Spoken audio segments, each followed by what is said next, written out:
Bore da, a chroeso I Gwasanaeth o'r Boreol Weddi, Eglwys Dewi Sant, yr ydegfed Sul wedi'r Trindod. Mae'n arfer gennym yn Eglwys Dewi Sant I gynnal y Boreol Weddi ar gân ar y Sul olaf y mis, ac nid yw'r Sul hwn yn eithriad. Mae'n wasanaeth sydd yn ein gwreiddio ni trwy y salm cantiglau a'r darlleniadau yng nghyfoeth a chysur yr ysgrythyrau.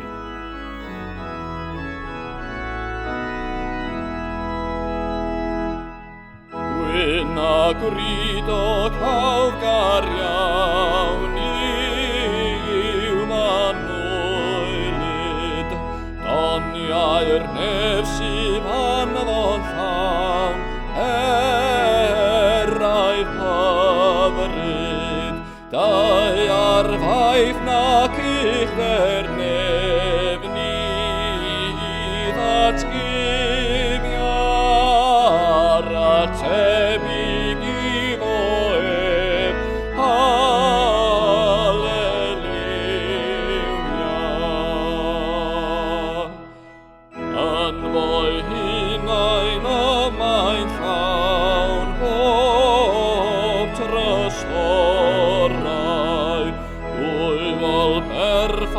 Werthawr iawn am y maiau, gwir ddoeth uneb heb a gras, werthawr o canerfi hollol gario'r maes,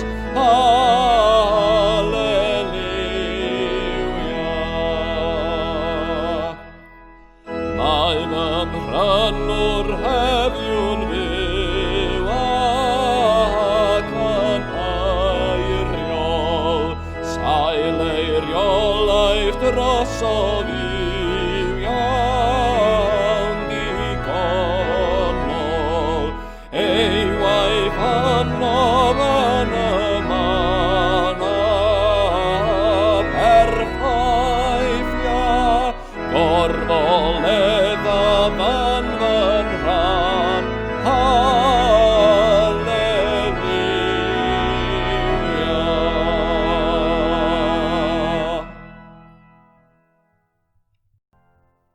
Ceisiwch yr arglwydd tra gellir ei gaelef, gelwch arno tra fyddo yn agos, gydawed y drigionus ei ffordd a'r gŵr anwyr a'i feddyliau, dychweled at yr arglwydd ac i fe a gymer drigaredd arno, ac at ein diw ni, oherwydd i fe a arbed yn helaeth. Garedigion yng Nghrist, yr ydym yn presenoldeb y diw byw a holl gwmpaini nef, I offrym iddo, trwy ein harglwydd Iesu Grist, ein haddoliad a'n mawl a'n diolch, I gynyddu mewn gwir wybodaeth o'i gariad mawr tuag atom, ac i'w ras gael dwi'n ffrwyth yn ein bywydau. Yr ydym wedi dod I wrando a derbyn sanctaidd a'r diw, I geisio grymusol nerth yr ysbryd glân, ac I weddio dros y mae'n hunain a thros bawb, fel y derbyniwn y pethau hynny sydd rhaid I ni wrthynt yr ein lles a'n daioni. Ond yn gyntaf, cyffeswn ein pechodau, a cheisio gan ein tad, ei fyddeiant a'i dangnefedd.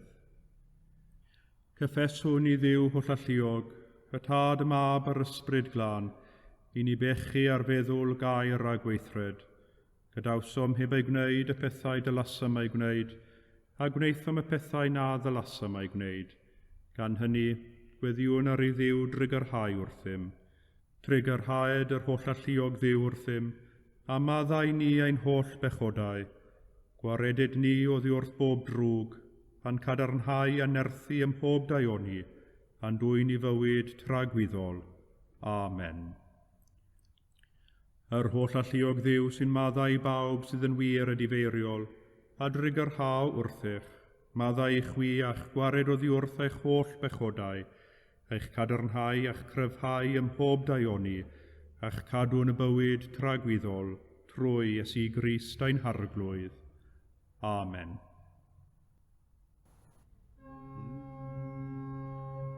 Arglwydd a gorau'n gwefusau, a'n genau a fynegad y foliant,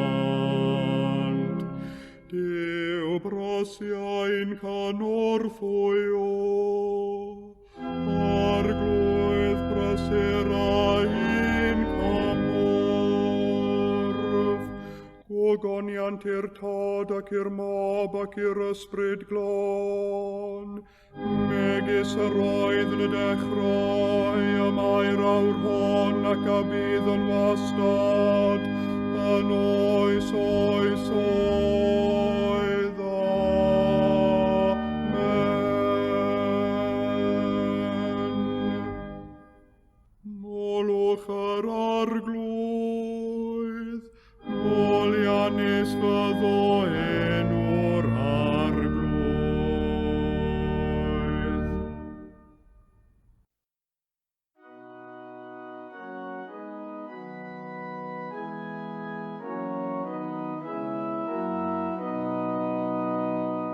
Dewch canon i'r arglwydd, am lawen hawn yng Nghymraeg ein iach awdwriaeth. Dew'n gerau fronef a diolch, canon yn y llafar i fo a salmau. Canis yr arglwydd sydd yw mawr, a brenin y mawr ar yr holl ddiwiau. O blegyd yn ei lawef y mae gorddan derau'r ddaiar, ac efebiau i chelder y mynyddoedd. Y mor sydd eiddo canis efe a'i gwnaeth, a'i ddwylo a lunio fy sychdir. Dewch a falwn a syrthion i lawr, a gostwn ger bron yr arglwydd ein gwnaethurwr. Canis efe i wendiw ni, a nina ei bobl ef a defaid ei borfa, heddiw os grandewch ar ei leferydd, cewch brofi ei nerf. Gogoniant i'r tad ac i'r mab, ac i'r ysbryd glan. Megis yr oedd yn y dechrau, a mae'r awr hon ac y bydd yn y wastad, yn oes oes oedd. Amen.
Yn ôl dy drigaref meddwl di amdana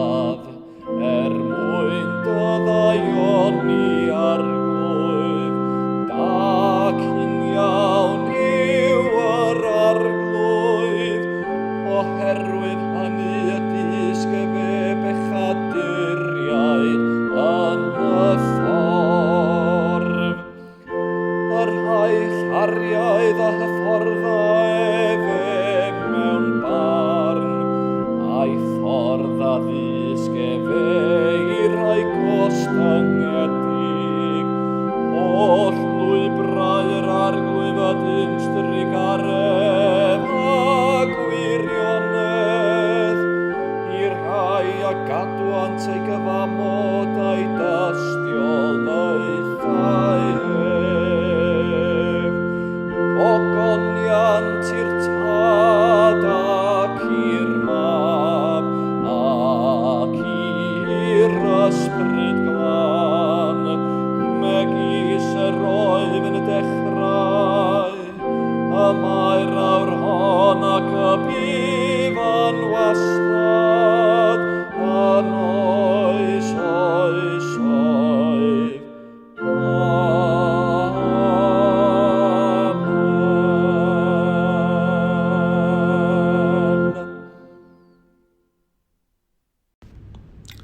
Darlleniad o 19 benod llyfr y proffwyd Esekiel, y 5 adnod ar 20 hyd at y 12 ar 20.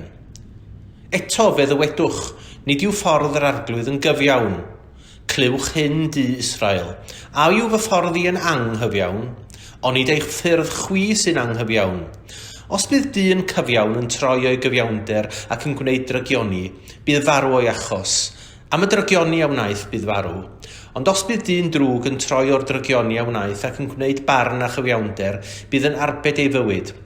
Am iddo weld a throi oddi wrth yr holl droseddau y bydd ei gwneud, bydd yn sicr o fyw, ni fydd farw.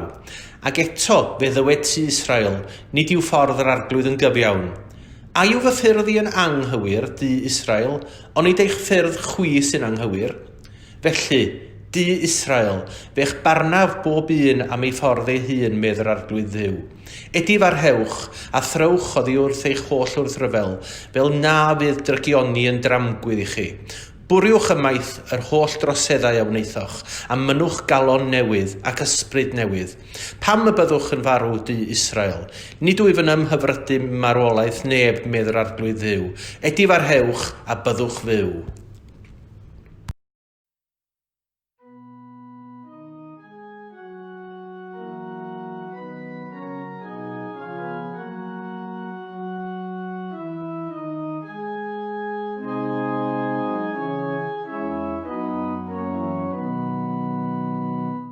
Bendigedig fy fo arglwydd yw Israel, hanes a fe amwelodd ac abrynodd ei bobl, ac a ddyrchafodd iach awdwriaeth nerthol I ni, yn hyd a fydd ei wasanaeth o'r. Megis y ddywedodd trwy enau ei sanctau proffwydi, yr rhai oedd o ddechreuad y byd, yr anfon a fe fydd I ymwared rhag ein gelynion, ac oddi wrth wylo pawb sy'n ein casau. Y gwnau efe dyrrig aref antadau, ac y cofiau ei santau gyfamod, a dyngof efe wrth ein tad Abraham. Sef bod I fo ganiatau ni, wedi ein hymwared o fiwr fwylo ein gelynion, allu ei wasanaeth I ef yn ddion, mewn sanctau frwyf a chyfiawnder ger ei fronef, oll y ddyddiau ein bywyd. A thithau Babelwyr yn broffwyd i'r goruchaf, anis tiau o flaen wyneb yr arglwydd I baratoi ei ffurfedd, ac I roddi gwybodaeth a chawdwriaeth i'w bobl ef, trwy faddaiant o'i pechodau. Oherwydd tiriondeb tri garef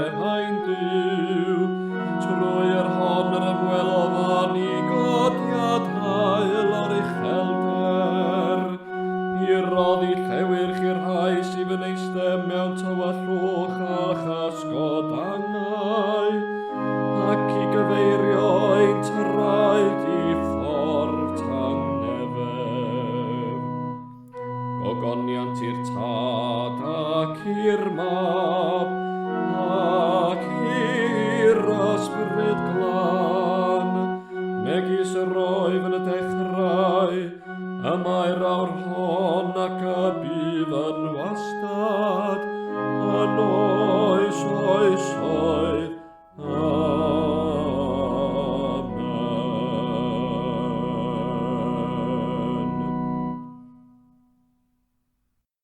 Daw'r darlleniad o'r Efengyl yn ôl Mathew, pennod 21, adnodau 23 i 32. Daeth Iesu i'r deml, a phan oedd yn dysgu yno, daeth y prif offeiriaid a hynuriaid y bobl ato a gofyn. Trwy baw durdod yr wyt ti'n gwneud y pethau hyn? Pwy roddodd i ti'r awdurdod hwn? Atebodd Iesu hwy. Fe ofynnaf innau un peth i chwi. Ac os atebwch hwnnw, fe ddywedaf innau wrthych drwy baw durdod yr wyf yn gwneud y pethau hyn. Bedydd Iowan, o ble yr oedd? Ai o'r nef, ai o ddynion? Dechreuasant ddadlau ei gilydd a dweud, os dywedwn o'r nef, fe ddywed wrthym, pam yntein a chredasoch ef? Ond os dywedwn o ddynion, y mae arno mofn y dyrfa, oherwydd mae pawb yn dal fod Iowan yn broffwyd. Atebasant Iesu, ni wyddom ni ddim, ac meddai yntai wrthynt. Ni ddywedaf innau chwaith wrth i chwi drwy baw durdod yr wyf yn gwneud y pethau hyn. Ond beth yw eich barn chwi ar hyn? Yr oedd dyn a chanddo 2 fab. Aeth at y cyntaf a dweud, fy mab, dos heddiw a gweithio yn y wynllan. Atebodd yntai, naf. Ond yn ddiweddarach newidiodd ei feddwl a mynd. Yna fe aeth y tad at y mab arall a gofyn yr un modd. Atebodd hwnnw, fe a fi, syr, ond ni daeth. Prin o'r 2 a gyflawnodd ewyllus y tad. Y cyntaf meddynt. Dywedodd Iesu wrthynt. Yn wir, rwy'n dweud wrthych fod y casgwyr trethu a'r peteiniaid yn mynd i mewn i deyrnas Dduw o'ch blaen chwi. Oherwydd, daeth Iowan atoch yn dangos ffordd cyfiawnder, ac ni chredasoch ef. Ond fe gredodd y casglwyr trethu a'r peteiniaid ef. A chwythau, ar ôl i chwi weld hynny, ni newidiasoch eich meddwl a dod i'w gredu. Credaf yn i'w dad holl gyfoethog, creawdwr nef a deiar, ac yn Iesu Grist einig fab ef, ein harglwydd ni, yr hwn a gaid trwy'r ysbryd glân, a aned o fair forwyn, a ddioddefodd dan Pontiws Peilat, a groesoeliwyd, a fe farw ac a gladdwyd. Disgynnodd uffern, y trydydd dydd y cyfododd o feirw, a esgynnodd i'r nefoedd. Ac y mae'n eistedd ar ddeheilawd i'w dad holl gyfoethog, o ddiynno daw i farnu'r byw ar meirw. Credaf yn yr ysbryd glân, yr Eglwys Lân Gatholig, cymyn y saint, myddeiant pechodau, at gyfodiad y corff, a'r bywyd tragwyddol. Amen. Ar arglwydd a bo gyda chwi, ac y dath ysbrydithau, gweddiwn.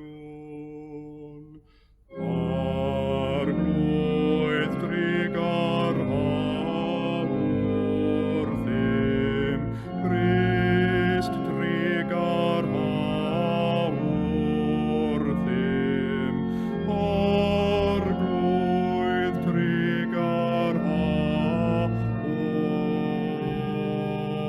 ddim.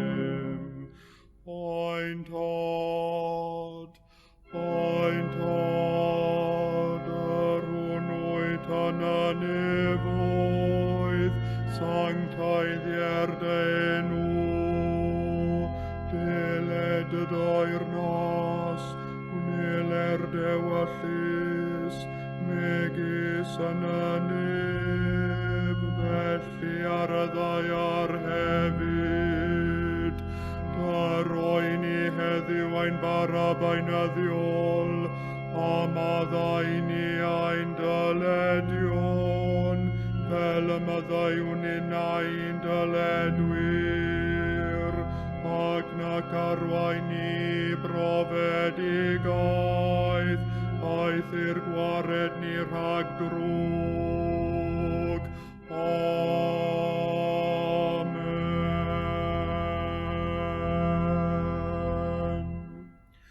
Arglwydd dangos dy drigaredd arnom, a chaniatau ni dy iachawdwriaeth, gwisg dy wain i dogion ag iawnder, a gnad y ddewis bobl yn llawen, arglwydd cadw dy bobl, o bendithiad etifeddiaeth, arglwydd cadw'r frenhines, ar oiwch anghorwyr ddoethinem, arglwydd dyrod angnefedd yn ein dyddiau, ac amddiffyn i byth yn erthol, Duw glanhaen calonau, ac adnodd ysbryd yn iawn o'n mewn.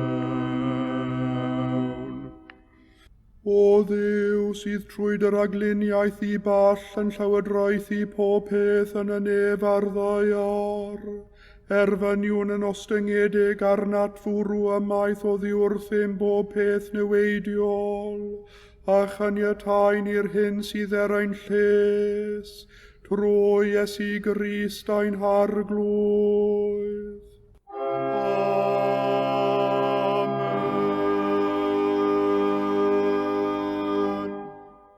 O llalluog Dduw, awdur tangnefedd a charwr cytundeb, dydnabod sydd yn fywyd rhagwyddol a gwasanaeth yn wir fraint, amddiffyn i dyweision ym mhob ryw berygl ac adfyd, fel y gallwn gan ymddiried yn llwyr yn dynodded di, dy wasanaeth i'n ddiofn, trwy Iesu Grist ein harglwydd.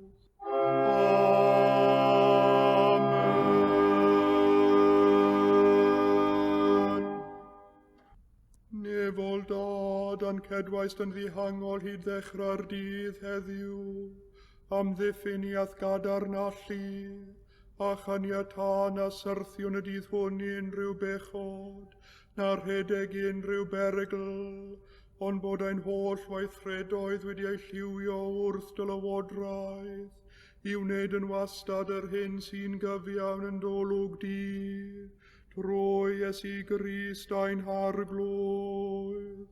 Amen.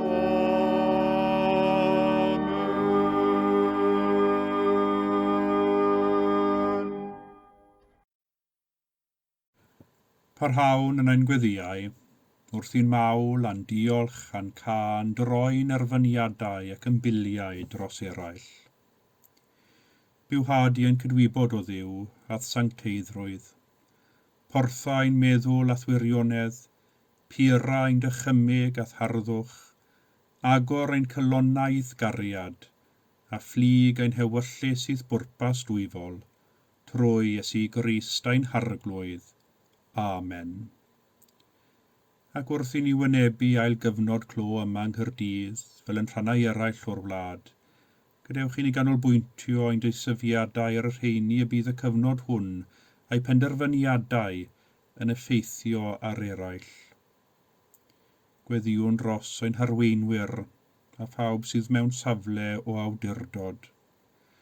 Gweddiwn yn arbennig dros yr heddlu, y llysoedd, a phob asiantaeth cyfiawnder, boed iddynt rhoi arweiniad cadarn a gwasanaethu eu cymunedau yn onest a theg o dan amgylchiadau dyrys. Arglwydd, yn dy drigaredd, gwrando a'n gweddi.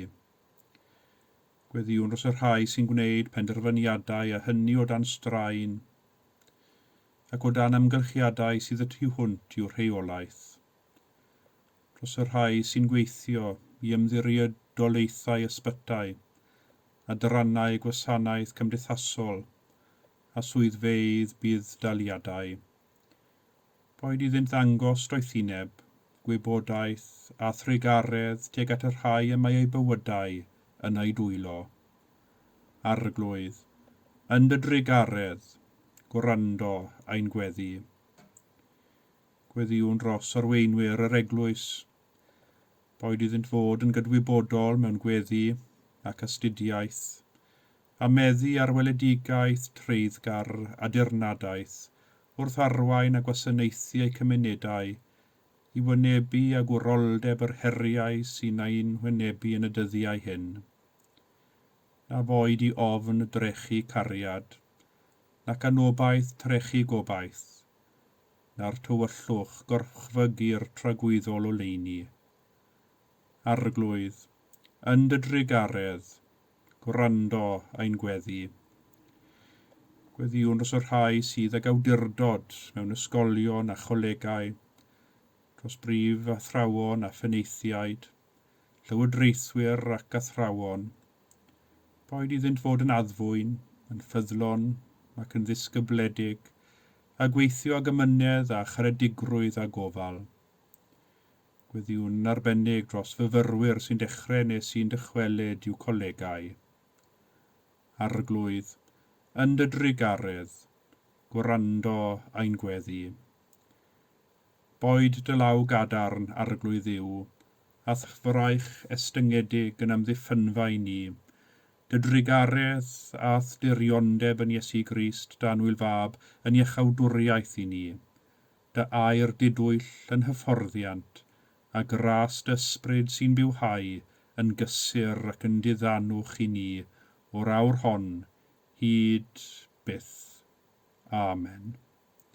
A dwedwn gyda'n gilydd eiriau'r gras ein harglwydd Iesu Grist a chariad Duw, a chymdeithas yr ysbryd glân, a fo gyda ni oll byth bythoedd. Amen.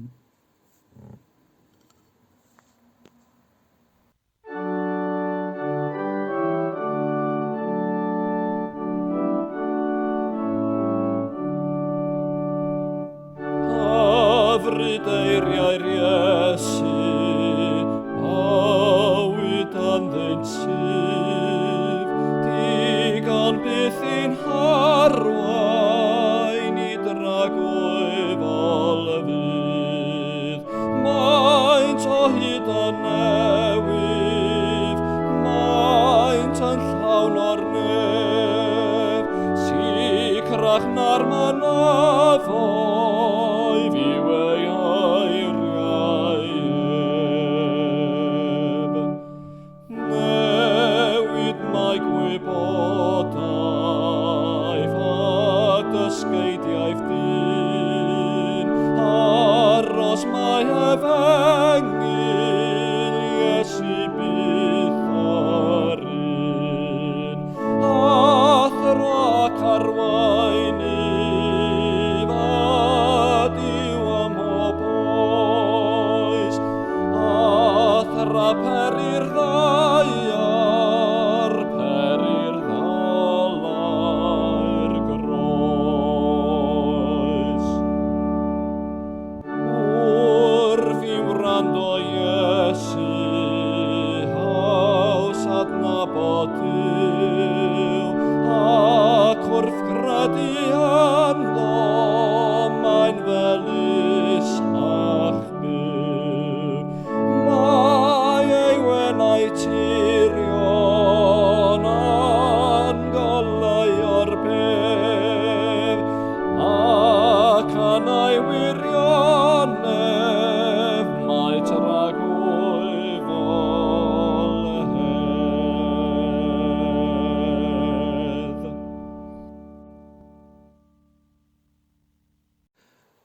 Yr oedd dyn a chanddodd a'i fab.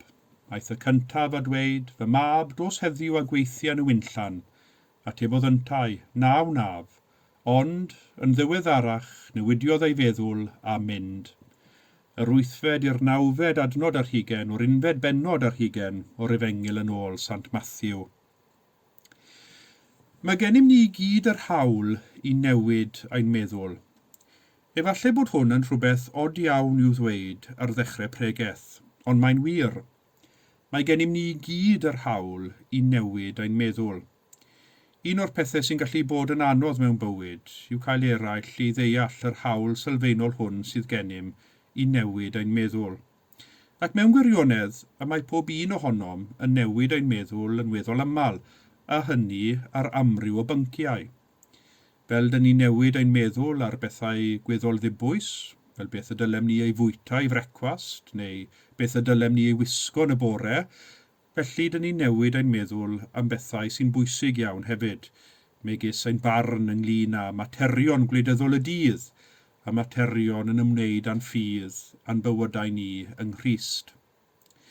Ac os cymera fy hunan yn esiampl, dwi'n gallu newid fy meddwl ar ryw bwnc neu gilydd hanner dwsin o weithiau mewn diwrnod. A hyd yn oed ar ôl i mi wneud penderfyniad, efallai y byddaf yn newid fy meddwl drachefn ar ôl dod ar draws rhyw ddarn o wybodaeth newydd neu wrando ar ddadl rhywun arall. Nawr, efallai byddai rhywrai yn fy nghyhuddo i o fod ychydig yn whitwat ac yn fy meirniadu i o fod yn un sy'n methu gwneud penderfyniad pendant.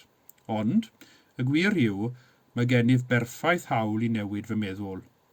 Mae'n rhan o fod yn ddynol, ac mae'n rhan yn atod o berchen ewyllus rydd. Yr rhyddid sydd gennym i ddewis, yr rhyddid y mae Duw wedi roi ni ddewis, ac mae hynny hefyd yn cynnwys yr hawl i newid ein meddwl fwy nag unwaith. Un o'r pethau anodd mewn bywyd, wrth gwrs, yw pan nad yw eraill yn parchu ein hawl i newid ein meddwl. Yr adegau hynny pan gawn ein perswadio efallai i wneud rhywbeth, neu gytuno i rhywbeth, ac wedyn efallai ar ôl cael amser i feddwl amdano, ystyried ei fod yn well gen i'n beidio. Ar y degau felly, efallai teimlwn o dan bwysau i gadw ein gair, neu efallai y cawn ein cyhuddo o fod yn whitwat, ond mae'n bwysig i ni gofio bod gennym yr hawl i wneud i newid ein meddwl. Mae unrhyw un sy'n amharchu hynny yn cam ddefnyddio ei rym ac yn ceisio ein hamddifadu o'n hawl i benderfynu drosom ein hunain ac amharchu ein hawl i arfer ein ewyllus rhydd. Mae gennym ni gyd yr hawl i newid ein meddwl, ac fel mae'n darlleniad heddiw o Efengil Matthew yn dangos, mae'n well newid meddwl na bod yn gyfan gwbl unben ac yn ddiwyro, sy'n ymlach na pheidio yn arwain at ragryth, neu sy'n ein gallu dallu rhag gweld y gwirionedd. Yma yn Efengil Matthew, fe gawn ddameg y ddau fab. Nid yw'n ddameg gyfarwydd iawn, ond mae'n ddameg syml iawn. Yr hyn sy'n lliwio dehongliad y ddameg hon yw'r cyd-destun. Roedd Iesu yn y deml yn Jerusalem, ac fe lefarodd y ddameg hon fel ymateb i'r awdurdodau crefyddol, yr offeiriaid a henuriaid y bobl, yr rhai oedd yn gwarchod addoliad y deml a'r ffydd Iddewig. Roedd Iesu eisoes wedi glanhau y deml gan fwrw allan bawb oedd yn prynu a gwerthu yn y deml a thaflu lawr byrddau'r cyfnewidwyr arian a chydeiriau rhai oedd yn gwerthu colymennod gan greu dipyn o gynnwrth ymysg yr awdurdodau. Felly pan gafodd yr awdurdodau y cyfle i'w holi, a'i cwestiwn iddo oedd, trwy ba awdurdod yr wyt ti'n gwneud y pethau hyn?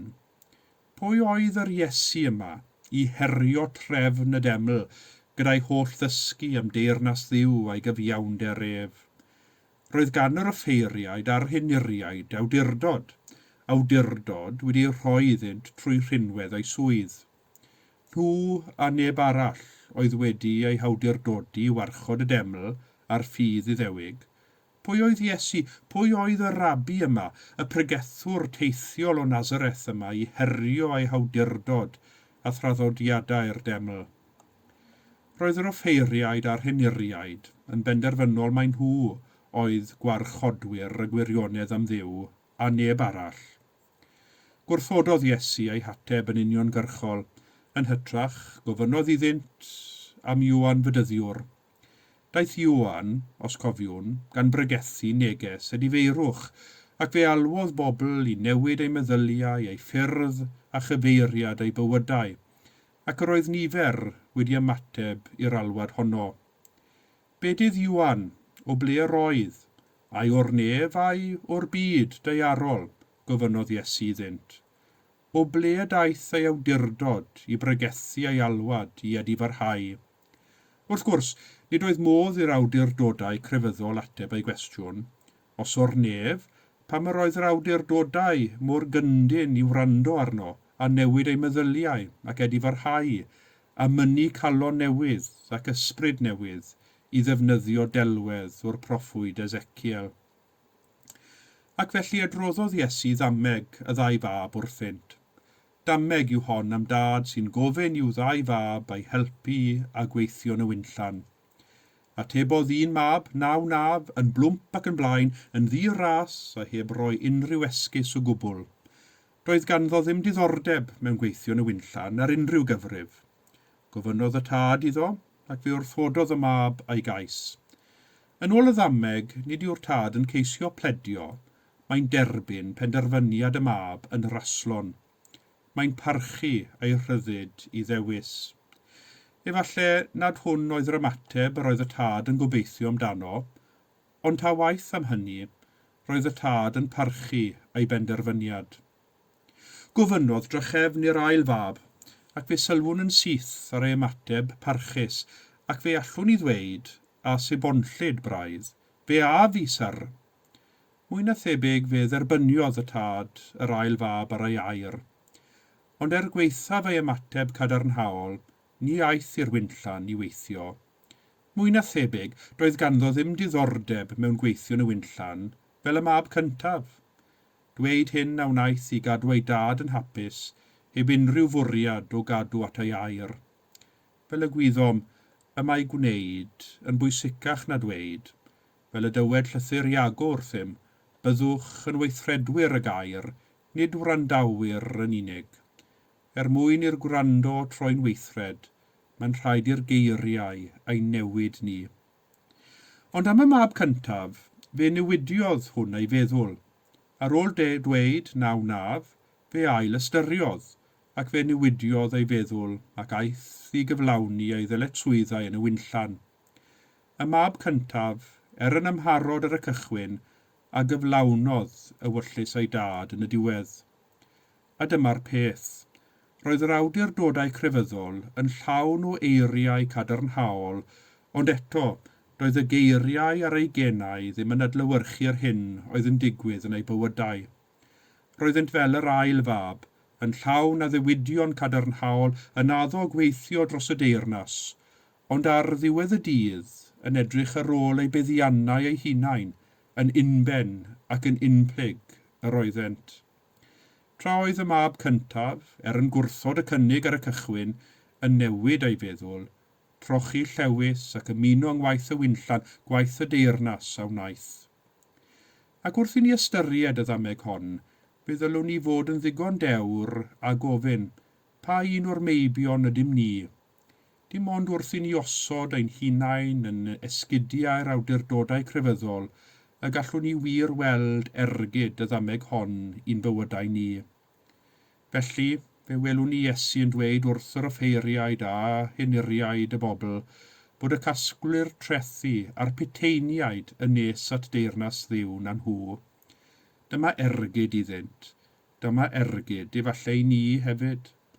Roedd Iesu yn gallu gweld y mywyd y pechadurus, yr awydd i newid ei meddwl, ac wrth newid ei meddwl, newid cyfeiriad ei bywydau, gan geisio calon newydd ac ysbryd newydd, bywydau wedi eu hadnewyddu gan fyddeiant a chariad Duw.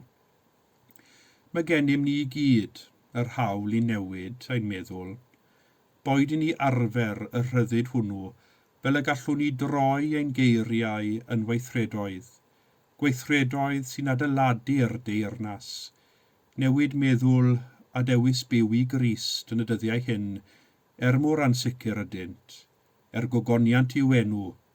Amen.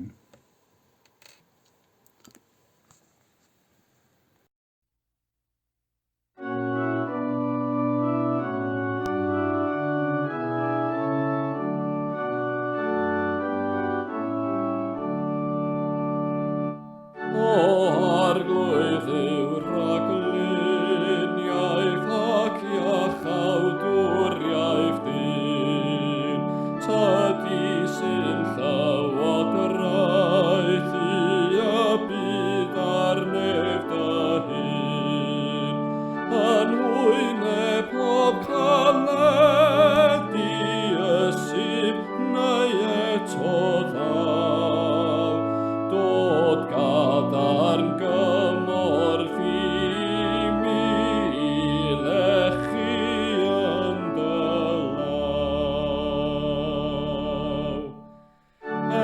Crawderad yw'r gwyntoedd a chedyrn donau'r môr, doeth i nebad yw'r llywydd a'i enw'n gadarnior, gwaethad iliw pechod a llagref o bob rhyw, dihangol byth ebsoddi am fod yr arch yn dduw. Tangnefedd Duw, yr hwn sydd uwchlaw pob deall, a gadwa eich colonnau a'ch meddyliau yng ngwybodaeth a chariad Duw a'i fab Iesu Grist a'n harglwydd, a bendith Duw holl alluog, y tad y mab yr ysbryd glân, a fôn eich plith ac ydrigo gyda chwi yn wastad. Amen.